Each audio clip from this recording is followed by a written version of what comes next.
Hello everyone, myself Rahul Dixit and I welcome you all on our YouTube channel E ज्ञान school. आज हम फिर से बात करने वाले हैं 12th केमिस्ट्री के इलेक्ट्रोकेमिस्ट्री के बारे में।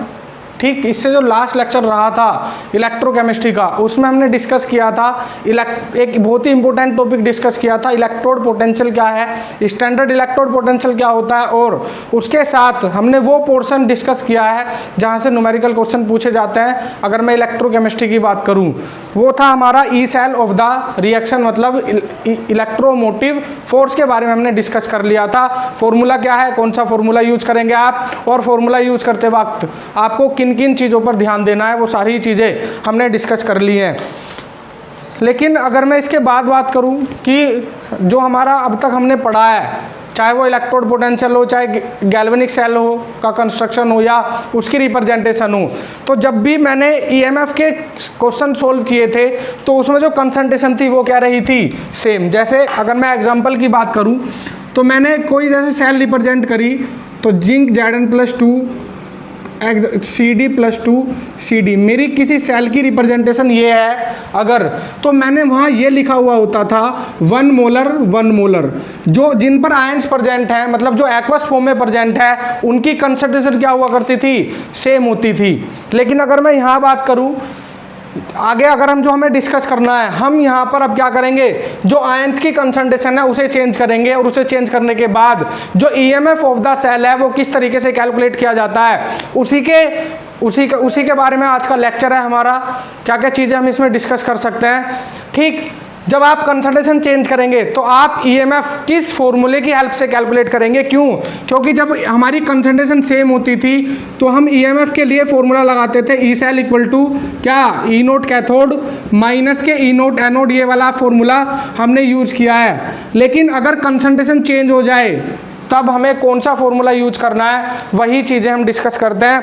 और उस चीज़ को एक्सप्लेन कौन करता है, नस्ट इक्वेशन। नस्ट इक्वेशन क्या एक्सप्लेन करती है कि कंसंट्रेशन चेंज करने पर जो आपके आयंस हैं उनकी कंसंट्रेशन चेंज करने पर ईएमएफ ऑफ द सेल पर क्या इफेक्ट पड़ा है, वो कौन एक्सप्लेन करेगा, वो एक्सप्लेन करेगी नस्ट इक्वेशन। दूसरी बात, नस्ट इक्वेशन एक चीज़ और एक्सप्लेन करती है कि इफेक्ट ऑफ टेम्परेचर किस पर, ईएमएफ ऑफ द सेल, मतलब electromotive force of the cell temperature change करने से किस तरीके से अफेक्ट होता है, वो सारी ही चीजें आज हम डिस्कस करेंगे। क्लियर? तो बात करते हैं नस्ट इक्वेशन है क्या, किन किन चीजों को वो एक्सप्लेन करती है। तो अगर मैं बात करूं नस्ट इक्वेशन की,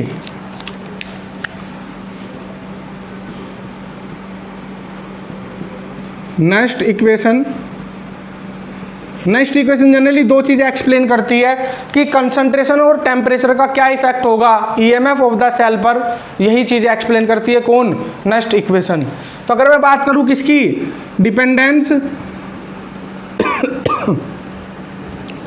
dependence of EMF on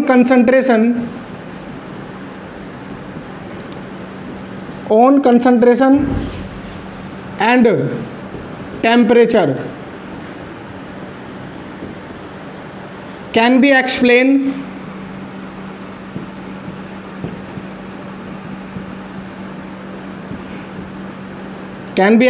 by Nast equation। Can be explain by Nernst equation है क्या, नस्ट इक्वेशन उसकी हम बात करते हैं। तो अगर मैं कोई केमिकल रिएक्शन एज्यूम करूं, मेरे पास कोई केमिकल रिएक्शन है, M+N इलेक्ट्रॉन इसने एक्सेप्ट किए हैं और बन गया हमारा मेटल, किस स्टेट में, सॉलिड स्टेट में। तो अगर मैं इसके लिए नस्ट इक्वेशन लिखूं, ठीक है, तो Nernst equation can be written as, Nernst equation can be written as, कैसे लिख सकते हैं, E cell equal to E naught cell minus K RT upon NF ln quotient Q। ठीक, और मैं अगर इस Q की बात करूं, क्यूसेंट की, तो इसका मतलब होता है प्रोडक्ट की कंसंट्रेशन अपॉन रिएक्टेंट की कंसंट्रेशन। ठीक, तो अगर मैं यहाँ रखूँ E cell equal to E naught cell और मैं क्या करना चाह रहा हूँ, प्रोडक्ट क्या है हमारा इस रिएक्शन में, मेटल, और ये क्या है यहाँ पर रिएक्टेंट क्या आप मेरा M+N। ठीक, तो अगर मैं बात करूँ किसकी, अगर मैं बात करूँ RT/NF ln, अगर मैं क्यूसेंट की वैल्यू पुट करूँ तो प्रोडक्ट कौन है मेरा, मेटल सॉलिड स्टेट की कंसंट्रेशन अपॉन M+N की कंसंट्रेशन। क्लियर। दूसरी बात ये है कि अगर मैं क्या करूं, यहाँ पर ln को log में चेंज करना चाहूँ, तो जब हम ln को log में चेंज करते हैं तो किसकी मल्टीप्लाई करते हैं हम, 2.303 की मल्टीप्लाई की जाती है। तो अगर मैं यहाँ पर ln को log में चेंज करना चाहूँ तो मैं क्या लिख सकता हूँ, E cell equal to E naught cell minus K 2.303 RT/NF, और ये क्या हो जाएगा मेरा log। और एक बात ध्यान रखना, जब मेटल सॉलिड स्टेट में होगी तो उसकी कंसंट्रेशन क्या रखोगे आप, 1। तो मैं मेटल जब सॉलिड स्टेट में उसकी कंसंट्रेशन को 1 मान सकता हूँ, और मैं M+N की कंसंट्रेशन को ऐसे ही लिखूंगा। तो एक तो चीज़ ये बनी आपकी नेक्स्ट इक्वेशन। इसके अलावा अगर मैं यहाँ सारी चीज़ों की वैल्यू पुट कर दूँ, मतलब मेरे पास क्या है, R की वैल्यू मुझे पता है 8.314 होती है, T की वैल्यू मैं यहाँ पर 25 डिग्री सेल्सियस लेके चल रहा हूँ, मतलब 298 केल्विन लेके चल रहा हूँ। N नंबर ऑफ इलेक्ट्रॉन है, F क्या है, फैराडे कांस्टेंट जिसकी वैल्यू क्या होती है 96,500। सारी चीज़ें मैं यहाँ पुट करूँगा। तो अगर मैं पुट करूँ क्या, R इक्वल टू 8.314 पुट करूँ मैं, अगर मैं T 298 केल्विन पुट करूँ, और मैं F की वैल्यू कितनी पुट करूँ 96,500, तो मेरी जो इक्वेशन है वो थोड़ी सी चेंज हो जाती है। इक्वेशन क्या हो जाती है, इक्वेशन हो जाएगी मेरी ई सेल इक्वल टू क्या, ई naught cell minus K 2.303, R की वैल्यू 8.314 और T की वैल्यू 298 और अपॉन में N इंटू 96,000 क्या 500। ठीक, और यहाँ पर क्या आ जाएगा आपका log प्रोडक्ट की कंसंट्रेशन, मतलब 1/M+N। ठीक, तो मेरा हो जाएगा ई सेल इक्वल टू क्या, ई नोट सेल माइनस, ये सारी कैलकुलेशन में करूँगा तो मेरी वैल्यू हो जाएगी 0.0591 अपॉन N log क्या 1/M+N की कंसंट्रेशन। और यही क्या है हमारी, यही है मेरी क्या नेक्स्ट इक्वेशन। क्लियर। तो नेक्स्ट इक्वेशन आपको समझ में आ गई होगी, क्या है, E cell equal to E naught cell minus K 0.0591 upon N log 1/M+ की पावर N। तो ये मैंने अप्लाई करा। नेक्स्ट इक्वेशन क्या था, नेक्स्ट इक्वेशन एक्सप्लेन करती है किसकी, EMF पर किसकी, कंसंट्रेशन का इफेक्ट और टेम्परेचर का इफेक्ट एक्सप्लेन कौन करता है, नेक्स्ट इक्वेशन। किस तरीके से आप EMF कैलकुलेट करेंगे, यहाँ पर देखिए ई सेल हमें कैलकुलेट करना है। ई नोट सेल का फॉर्मूला आपको पता है, ई नोट कैथोड माइनस ई नोट एनोड, ये हम फॉर्मूले की हेल्प से निकाल लेंगे। नंबर ऑफ इलेक्ट्रॉन जो भी हमारी सेल रिप्रेजेंटेशन दिया हुआ है वहां से पता चल जाता है। ठीक, देखते हैं एक क्वेश्चन इसके ऊपर, नेक्स्ट इक्वेशन के ऊपर क्वेश्चन किस तरीके के पूछे जाते हैं और आप सोल्व किस तरीके से करेंगे। तो अगर मैं क्वेश्चन की बात करूं तो मेरे पास क्वेश्चन है, उसमें सेल रिप्रेजेंटेशन दिया हुआ है Zn to Zn+2 और Cd+2 Cd। अगर मैं Zn+2 की बात करूं तो इसकी कंसंट्रेशन दी हुई है 0.01 m और इसकी कंसंट्रेशन दी हुई है 0.1 m। और एक चीज़ दी हुई है मुझे, यहाँ पर मुझे दिया हुआ है given E note of Zn+2 Zn, ये दिया हुआ है मुझे माइनस के 0.76 वोल्ट, और दूसरा दिया हुआ है मुझे ई नोट ऑफ Cd+2 Cd, ये दिया हुआ है मुझे माइनस के 0.40 वोल्ट। ठीक, तो अगर मैं यहाँ पर नेक्स्ट इक्वेशन अप्लाई करूँ तो नेक्स्ट इक्वेशन क्या है, मुझे EMF कैलकुलेट करना है यहाँ पर, तो क्या करूँगा मैं, ई naught cell minus K 0.0591 upon N और log क्या क्यूसेंट, log क्यूसेंट। तो अगर मैं इस सेल रिप्रेजेंटेशन की इक्वेशन बनाना चाहूँ तो इक्वेशन क्या बनेगी, यहाँ पर जो Zn है वो किस में चेंज हो रहा है, Zn+2 में चेंज हो रहा है, क्या 2 इलेक्ट्रॉन बाहर निकाल के। ठीक। और कैडमियम +2 क्या कर रहा है, 2 इलेक्ट्रॉन एक्सेप्ट कर रहा है और किस में चेंज हो रहा है, कैडमियम में। तो अगर मैं यहाँ पर रिएक्शन को दोनों को ऐड कर दूँ तो क्या बनेगा, ZnCd+2 से बनेगा आपका Zn+2 और यहाँ पर क्या बनेगा, कैडमियम। क्लियर। तो यहाँ पर मैं चीज़ें अगर पुट करना चाहूँ तो मुझे क्या चाहिए, मुझे ई नोट सेल चाहिए, मुझे एन की वैल्यू चाहिए और मुझे क्यूसेंट चाहिए। क्लियर। तो मैं अगर यहाँ पर निकालना चाहूँ सारी चीज़ें तो क्या होगा, ई सेल इक्वल टू हो जाएगा मेरा, मैं ई नोट सेल और निकाल लेता हूँ। ई नोट सेल की अगर मैं बात करूँ तो क्या हो जाएगा वो, ई नोट कैथोड और माइनस के ई नोट एनोड। ई नोट कैथोड कैसे निकालोगे आप, कैथोड वाली वैल्यू वो होंगी जिसका क्या हुआ है, रिडक्शन हुआ है। रिडक्शन किसका हुआ है, कैडमियम का, मतलब माइनस के 0.40, और एनोड वाली वैल्यू वो होंगी जिसका रिडक्शन हुआ है, मतलब जिंक की 0.76 वोल्ट हो जाएगी, तो आ जाएगी मेरी 0.36 वोल्ट। तो ई नोट सेल की वैल्यू क्या आ गई, 0.36 वोल्ट आ गई। मैं पुट करूंगा यहाँ ई सेल इक्वल टू क्या होगा, ई नोट सेल आया मेरा 0.36 माइनस के 0.0591 अपॉन 2 लोग क्यूसेंट क्या होता है, क्यूसेंट की अगर मैं बात करूं क्यू की, तो क्यूसेंट का मतलब क्या बताया था, प्रोडक्ट की कंसंट्रेशन अपॉन रिएक्टेंट की कंसंट्रेशन, ये मैंने आपको बताया था इसमें।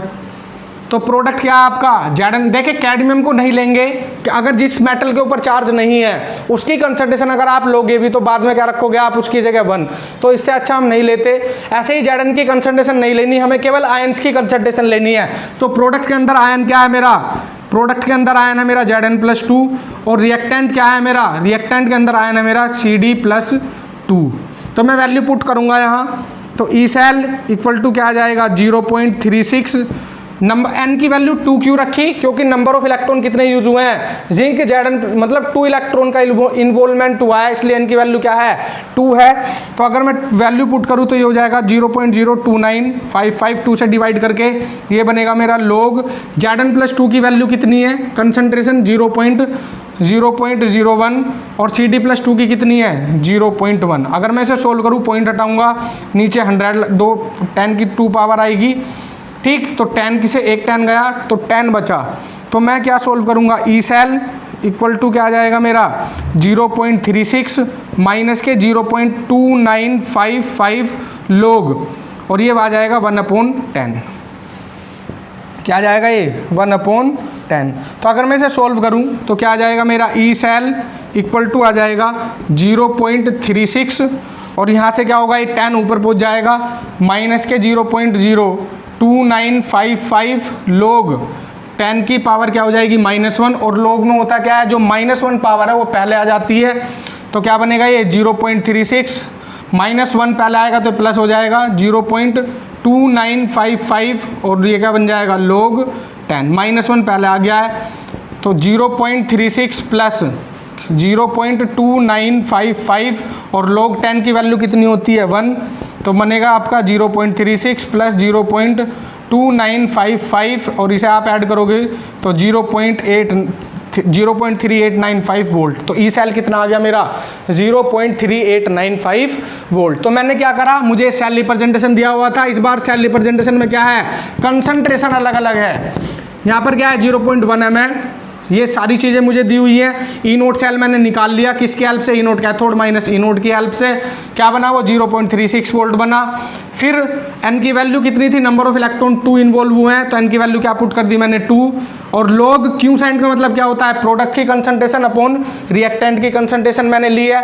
तो प्रोडक्ट क्या है मेरा Zn+2 है, Cd को लेने से कोई फायदा नहीं है क्योंकि उसकी 1 रखनी पड़ेगी। रिएक्टेंट क्या है मेरा Cd+2 है, तो Zn+2 की कंसंट्रेशन क्या है 0.01 mm मैंने आप पुट करी, और Cd+2 की कंसंट्रेशन 0.1 mm है, ठीक है। तो पुट करने के बाद ये 1/10 आया। जब आप 10 को ऊपर लेके जाएंगे तो 10 की पावर -1 हो जाएगी। और log की एक प्रॉपर्टी है कि जब आप log m की पावर n में जो पावर है वो पहले आ जाती है, तो -1 का आ जाएगा पहले, तो -1 और माइनस प्लस, और log 10 की वैल्यू क्या है 1। तो सोल्व करके मेरा ई सेल क्या आ गया 0.3895। तो यदि आपकी आयंस की कंसंट्रेशन अलग अलग है तो आप किसका यूज करेंगे, आप EMF कैलकुलेट करने के लिए किसका यूज करेंगे, ई सेल नस्ट इक्वेशन का, ठीक है। तो ये तो पहला क्वेश्चन था। अगर मैं दूसरे क्वेश्चन की बात करूं, यहां पर दूसरा क्वेश्चन है मेरे पास, एक केमिकल रिएक्शन एक इक्वेशन मेरे पास लिखी हुई है,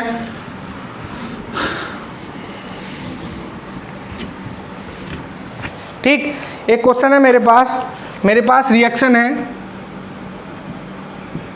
2Cr प्लस 3Fe+2, इससे बन रहा है 2Cr प्लस 3 और 3Fe सॉलिड। मुझे कंसंट्रेशन दी हुई है 0.01 m, इसकी भी कंसंट्रेशन कितनी दी हुई है 0.01 m, और मुझे इसका E cell of the reaction, E naught cell of the reaction दिया हुआ है कितना 0.261 वोल्ट। और मुझे क्या कैलकुलेट करना है, मुझे E cell of the reaction calculate करना है। तो अगर मैं इस इक्वेशन की बात करूं तो यहाँ पर कितने इलेक्ट्रॉन इन्वॉल्व होंगे, देखिए 3 2 जा 6, 2 3 जा 6, मतलब इलेक्ट्रॉन कितने इन्वॉल्व हुए हैं यहाँ पर 6 इलेक्ट्रॉन इन्वॉल्व हुए हैं, मतलब n की वैल्यू कितनी रखेंगे आप 6 पुट करेंगे।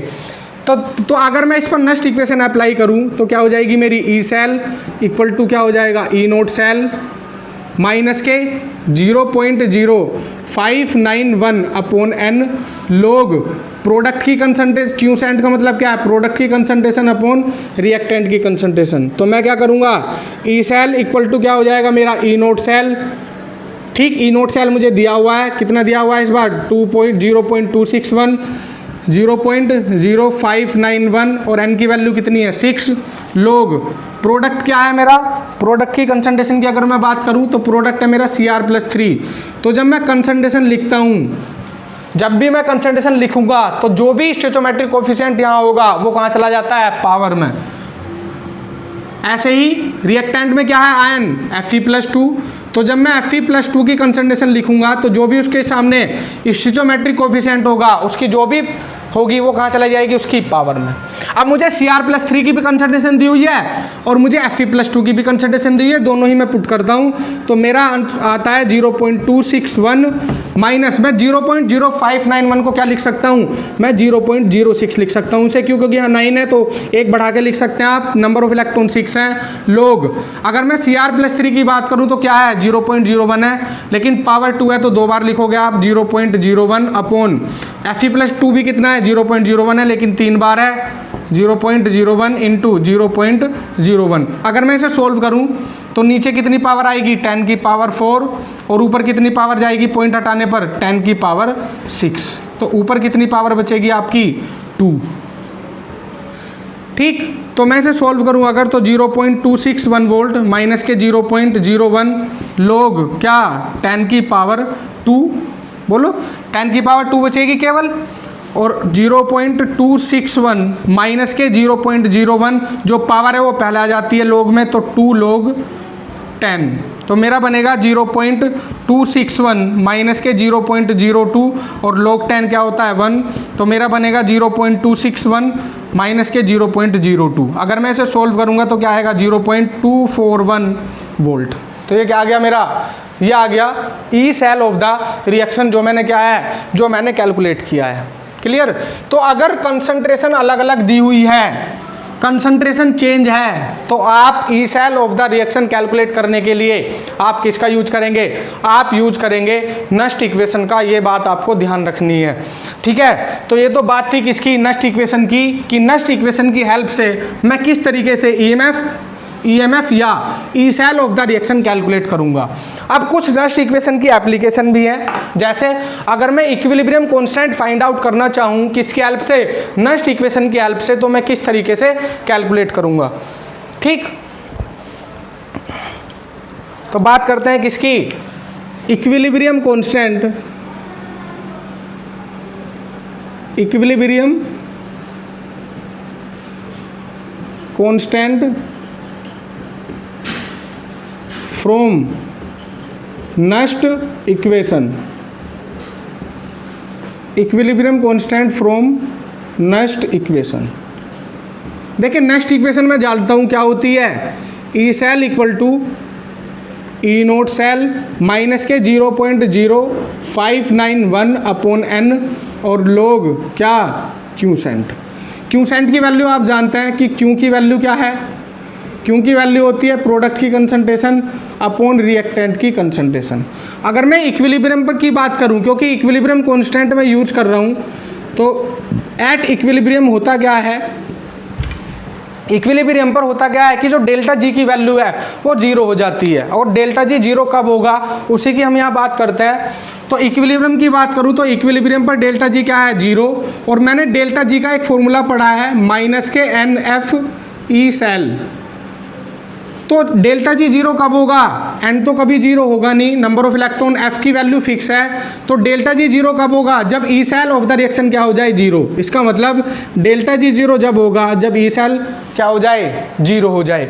और क्यूसेंट, अगर मैं यहाँ क्यूसेंट लिख रहा हूँ तो इक्विलिब्रियम कंडीशन पे इस क्यूसेंट का मतलब क्या होता है, के सी। क्यों, क्योंकि अगर मैं मेरी कोई रिवर्सिबल रिएक्शन है, रिएक्टेंट टू प्रोडक्ट बन रहा है, तो जब मैं 11th में केसी की वैल्यू फाइंड आउट करता था तो मैं क्या कहता था, रिएक्टेंट की कंसंट्रेशन अपॉन प्रोडक्ट की कंसंट्रेशन। तो जो क्यू की वैल्यू है वही किसकी वैल्यू है, केसी की। तो इक्विलिब्रियम कंडीशन पे मैं क्यू को किससे रिप्लेस कर देता हूँ, केसी से रिप्लेस कर देता हूँ।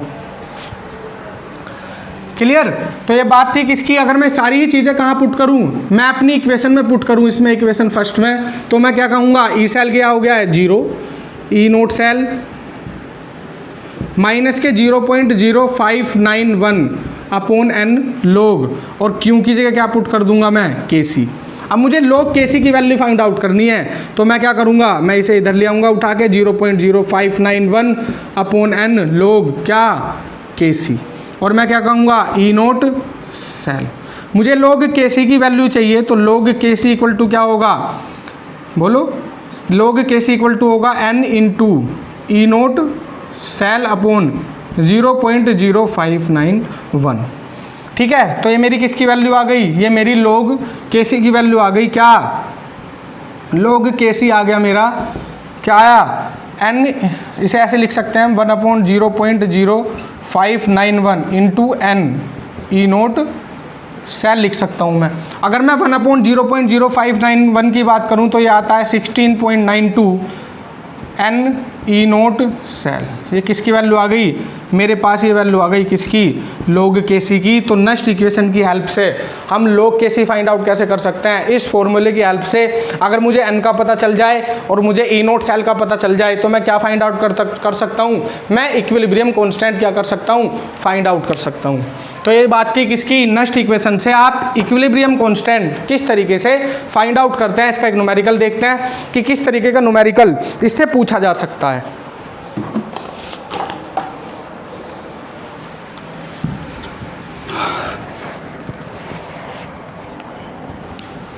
तो मैं बात करता हूँ न्यूमेरिकल की, किसके ऊपर, जो इक्विलिब्रियम कांस्टेंट का न्यूमेरिकल किस तरीके से पूछा जा सकता है आपसे। ठीक है। तो मेरे पास सेल रिप्रेजेंटेशन है, मेरे पास एक क्वेश्चन है जिसमें सेल रिप्रेजेंटेशन क्या दिया हुआ है, सेल रिप्रेजेंटेशन दिया हुआ है CD+2 Zn, उससे बन रहा है Zn+2 और उससे क्या बन रहा है, कैडमियम। क्लियर। तो उसकी ऑक्सीडेशन किसका हो रहा है, जिंक का, रिडक्शन किसका हो रहा है, कैडमियम का। मुझे वैल्यू दी हुई है, मुझे वैल्यू दी हुई है किसकी, मुझे ई नोट सेल दिया, सॉरी ई नोट ऑफ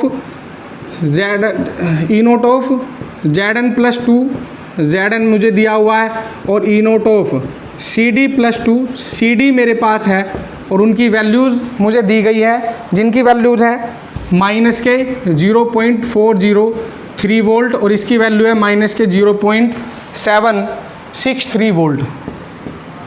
ये वैल्यूज़ मुझे दी हुई है, और मुझे क्या कैलकुलेट करना है, कैलकुलेट लोग के सी।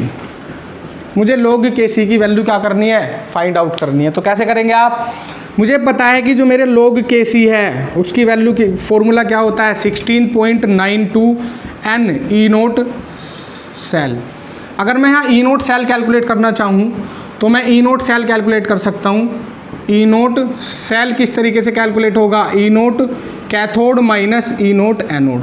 कैथोड वाली वैल्यू किसकी होंगी, कैथोड वाली वैल्यू उसकी होगी जिसका क्या हुआ है, रिडक्शन हुआ है। रिडक्शन किसका हुआ है यहाँ, कैडमियम का। मतलब क्या बनेगा मेरा, माइनस के 0, ठीक, माइनस, और ई नोट एनोड क्या है, जिंक वाली है, तो जिंक में भी माइनस है, तो माइनस माइनस क्या हो जाएगा, प्लस, और ये हो जाएगी मेरी, तो हो जाएगी मेरी 0.360 वोल्ट, या 0.36 भी लिख सकते हैं आप। ये आ गया मेरा क्या, ये आ गया मेरा ई नोट सेल। ई नोट सेल कितना आया मेरा, 0.360 वोल्ट आया। अब मैं log KC फाइंड आउट करना चाह रहा हूँ, तो log KC किसके इक्वल होगा 16.92। यहाँ पर नंबर ऑफ इलेक्ट्रॉन कितने यूज हुए हैं, कैडमियम +2 से कैडमियम में चला गया है, जिंक Zn 0 से कहाँ चला गया Zn +2 में, मतलब नंबर ऑफ इलेक्ट्रॉन कितने यूज हुए हैं यहाँ पर 2, और नंबर ऑफ इलेक्ट्रॉन अगर 2 यूज हुए हैं तो n की वैल्यू क्या होगी 2। ठीक, इसके अलावा अगर मैं ई नोट सेल की बात करूं तो कितना आया है 0.360, और जब मैं इसकी कैलकुलेशन करता हूं तो ये आता है 12.18। इसका मतलब मेरे पास log KC की वैल्यू क्या आ गई 12.18। क्या वैल्यू आई मेरे पास log KC की, मेरे पास log KC की वैल्यू आ गई 12.18। कभी कभी एग्जामिनर log KC ना पूछ के क्या पूछ लेता है आपसे KC, और जब आपसे KC पूछेगा तो आपका क्या लेना पड़ेगा एंटी लॉग, और जब आप एंटी लॉग लेंगे तो उसमें थोड़ा टाइम लगता है। तो उसका एक अच्छा मेथड ये है कि जब अगर मुझे KC निकालना है तो मुझे एंटी लॉग लेना है, तो मैं क्या करूँगा, जो log का बेस है उस बेस की पावर में इस वाली वैल्यू को पूछा दूंगा, और वही मेरा क्या होगा आंसर। मतलब log का बेस कितना होता है 10, तो 10 की पावर में क्या पूछा दूंगा मैं 12, और यही किसकी वैल्यू होगी KC की। तो KC इक्वल टू क्या आ गया 10 की पावर 12। तो नेक्स्ट इक्वेशन से दो ही टाइप के क्वेश्चन यहाँ से पूछे जाते हैं। एक, जब मैं कंसंट्रेशन चेंज कर दूँ तो क्या इफेक्ट पड़ेगा मेरे EMF पर, ठीक है। दूसरी बात ये है कि आप नेक्स्ट इक्वेशन की हेल्प से क्या कैलकुलेट कर सकते हैं, आप नेक्स्ट इक्वेशन की हेल्प से उसका इक्विलिब्रियम कांस्टेंट कैलकुलेट किया जा सकता है। क्लियर, और उसके लिए फॉर्मूला क्या यूज करोगे आप, log KC इक्वल टू 16.92 और n इंटू ई नोट सेल। तो आज के जो लेक्चर था उसमें हमें दो ही चीज़ें डिस्कस करनी थी। एक, EMF of the cell concentration change करने पर आप किस तरीके से कैलकुलेट कर सकते हैं। दूसरी बात, जहां पर मैंने T equal to next equation में T इक्वल टू 298 केल्विन लिया था, वहां पर टेम्परेचर चेंज भी हो सकता है। टेम्परेचर अगर उसने 25 डिग्री सेल्सियस लिया है तो आपकी जो नेक्स्ट इक्वेशन है वो E cell equal to E naught cell minus K 0.0591 upon n आती है। अगर आप वहाँ टेम्परेचर 25 डिग्री सेल्सियस के अलावा कोई और टेम्परेचर पुट करते हैं तो वो वैल्यू चेंज हो जाती है, ये आपको ध्यान रखना है। तो नेक्स्ट इक्वेशन दो ही चीज़ें एक्सप्लेन करती है, कंसंट्रेशन इफेक्ट और दूसरा टेम्परेचर इफेक्ट। फिर हमने क्या निकालना सीखा, नेक्स्ट इक्वेशन की हेल्प से हमने KC फाइंड आउट करना सीखा। और log KC पूछा है तो अच्छी बात है, अगर आपसे KC पूछा है तो आप एंटी log ना लेकर क्या करें, जो भी बेस होता है log का उसकी पावर में वो वाली वैल्यू पूछा दे जो आपका log KC का आंसर आया है। ठीक है, दोनों ही टॉपिक यहाँ इंपॉर्टेंट थे, पेपर में क्वेश्चन यहाँ से 100% पूछा जाता है। ठीक, इसके अलावा आपको इस लेक्चर में सारी ही चीज़ें आपको समझाने की कोशिश की गई हैं। फिर भी अगर आपको कोई प्रॉब्लम रह गई है या कोई चीज़ आपको इस लेक्चर के रिगार्डिंग कोई भी चीज़ आपको समझ में ना आए तो आप हमें कमेंट बॉक्स में टाइप करके बता सकते हैं।